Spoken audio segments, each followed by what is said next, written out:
I love questions like these because that means that people are actually listening to my content and they're learning. So if you're feeling tired all the time, you have chest pain or pressure, you have swollen ankles or legs, you have shortness of breath, and you always feel like you're lightheaded or you're about to faint, you may have pulmonary hypertension. So what exactly is that? Pulmonary hypertension is when you have high blood pressure in your arteries that go from your heart to your lungs. And remember, arteries take blood away from your heart to the rest of your body, and veins bring blood to your heart just so it could be replenished with nutrients, nutritious blood, and then it goes back away to the rest of the parts of your body. You see, normally your heart pumps blood to your lungs to pick up oxygen, but in pulmonary hypertension, those arteries are very small. They're so thin. They're narrow. They might be blocked. They could either be narrow, they could be stiff, or even blocked. But basically, there's a problem with the arteries. And when there's a problem with the arteries, it makes it harder for the blood to flow. So that means that the heart has to work harder and has to pump harder and more aggressively, which could lead to things like heart failure. And one of the things that can cause all of this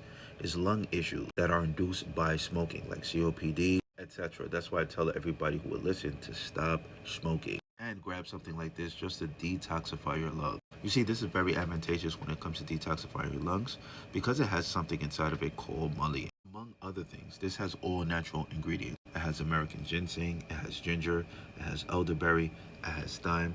But like I told you guys, the most important thing is mullein. Mullein is very good because it's an expectorant. That means it would thin the mucus inside of your lung and help your lungs function much better. So it's kind of like tuning up your lung. The only issue that I see with this is that if you try to get it on Prime, I think it could go all the way up to $94, and that is just way too much. Especially when you can get it right here on the TikTok shop for a fraction of the cost. Now, you know me, guys. You've been following me for a good time, for a good while now. You don't like telling me what to do. I just give you guys information, and then you make a decision. But if you learn anything, put it in the comments. And in the meantime, in between time, you know exactly what to do. All right, guys, take care and good luck.